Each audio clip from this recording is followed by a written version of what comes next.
The free trade agreement that we will have to come to with the European Union should be one of the easiest in human history. Deal. That outcome would be a failure of statecraft. No deal. I've no doubt that this country can get ready and, as I say, come out on world trade terms. Well, that's not ideal.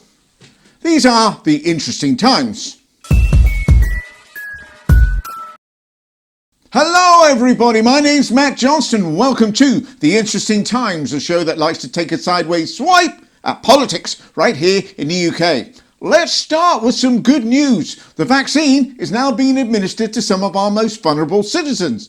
But some were still asking the question, to be or not to be vaccinated?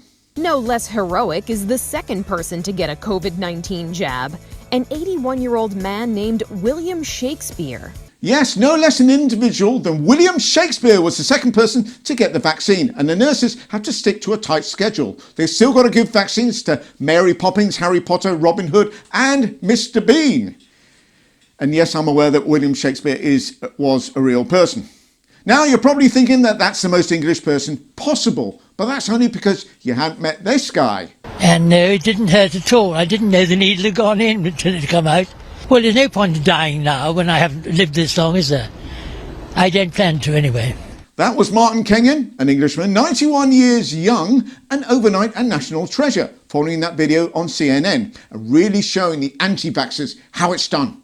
Although his proudest moment on the telly came a few days later. I also discovered, and this is extraordinary. Now, who are you? Yeah, who are you? Okay, well, let's try and explain who we are. My name is Piers Morgan. Now. Well, if after 91 years you don't know who Piers Morgan is, congratulations. The UK is still in negotiations with the EU, and Kay Burley had a question that had been crossing a lot of people's mind. What happened to the oven-ready deal? That happened. And actually, I know a lot of people have been using that, we were promised an oven-ready deal, and that oven-ready deal was delivered. And the people who are now using that phrase about this trade agreement are either displaying their ignorance or their dishonesty, one of the two. Ignorance or dishonesty? Wow, tough words from the ironically named Mr. Cleverly. I admire a politician that doesn't mess about. You know what, James? I agree with you. Whoever these people are, they're ignorant and dishonest. There it is. Get Brexit done. Put the uncertainty behind us. Get Brexit done. We are a party that is going to get Brexit done. This country is aching to move on. And we get our deal done. Don't forget, it's an oven-ready deal. Slam it in. Get Brexit done, yes, that's right. Yeah, I guess after all that, people might assume that that would be the end of anything to do with Brexit. Right? James?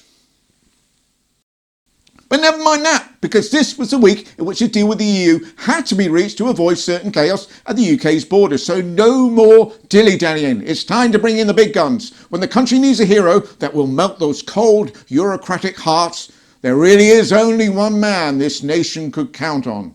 It's time for the man from Crumple, from Russia with love, 7. James Wrong, Licence to Kill. 60,000 people through incompetent criminal negligence during the global pandemic. And as you can see, he is always shaken, not stirred. So, what's the plan, ladies man? You've got to believe that there's the power of sweet reason. The Prime Minister is having dinner with Ursula von der Leyen. I heard that dinner was expected to wrap up soon. Boris, you old dog, sit her down to dinner, whisper those sweet, sweet reasons in her ear, and before you know it, you will be Ursula von der Leyen down with her on a level playing field. So, how did it go? Being told what to do, not just when to put his mask on. Put it back on immediately. But the EU chief's reluctant to let him keep the perks of the club. You run a tight ship here. Wait, what happened? He's gone from Sean Connery to Benny Hill on an hour-and-a-half trip on the Eurostar. Also, this.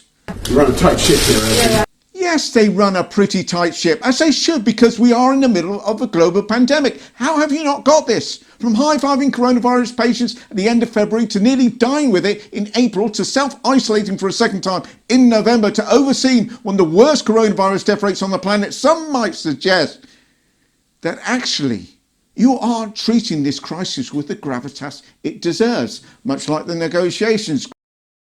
But don't worry, we will be getting a deal. Sort of.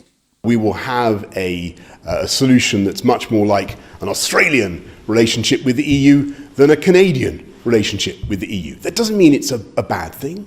You know who does think an Australian type of deal is a bad thing? Australia. Ex-Australian Prime Minister Malcolm Turnbull has said the UK leaving without a deal on terms similar to Australia would be pretty disappointing, and that we should be careful what we wish for. Bit late for that, Malcolm. We thought we were voting in Rocky last December, and actually we've ended up with Bullwinkle. And finally, the Royal Navy has been put on standby in the event of a no deal to stop La Frenchy fishermen from stealing our fish. This is a rerun of the so-called Cod Wars, which was a skirmish fought over the catching of cod back in the 70s. This simple, small-brained, scaly creature has put 14,000 Royal Naval personnel on standby. Yes, we are going to war with the French over fish. We may not be able to have our cake and eat it, but we can still have our fish and chips. Well, you can really taste the gunboats and Britain's disappearing importance on the world stage.